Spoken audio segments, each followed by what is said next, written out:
Once bitten, twice shy. Truly, twice bitten, 3 times shy. Some people believe in love at first sight, but after all I've been through, I believe in taking an extensive second look. Maybe take a photograph, or carve an image in stone first. I don't know. Christopher didn't believe in sex before marriage. He respected women and wouldn't sleep with a woman he didn't intend on marrying.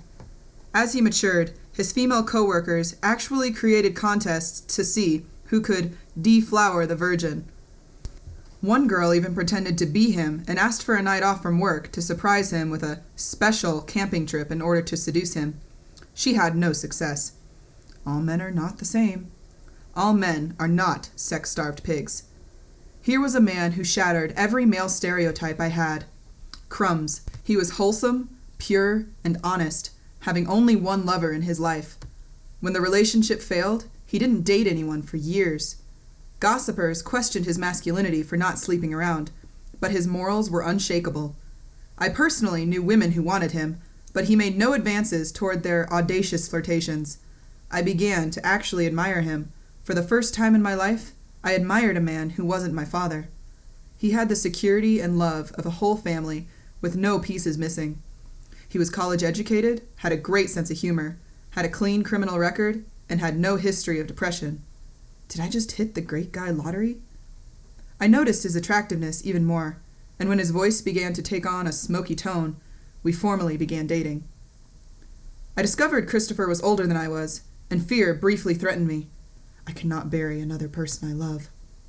Even if we lived happily ever after, he would die before me, and I would have to go through it all again.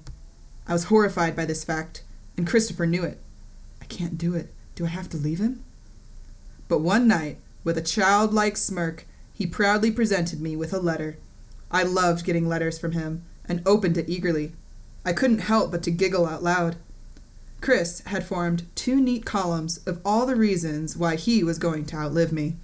In row 1, he listed the ripe old ages and general good health of his family. In row 2, which was far longer, were my bad habits and sad familial history of poor mental and physical health. He had meticulously narrowed each reason down, even adding deductions, until it appeared that we would die about the same time. Talk about calculated risk. I laughed, a hearty, grateful chuckle. He closed the deal. I want him on a cracker. I grabbed onto him and never let go. We waited nearly 2 months for our first kiss. He was so pure, so untouched, that I wanted every moment of intimacy we shared to be extraordinarily special, because he was. Out of respect for him, I could have waited longer, even though I didn't want to. He had me squirming. His eyes looked right into me. My breath caught. An awareness pricked the back of my skin. I'm scared, I breathed out. And I was. I had 2 daughters with 2 different fathers, and I was really nervous about kissing this pure, untainted man. He needed to know how special this moment would be for me, for us.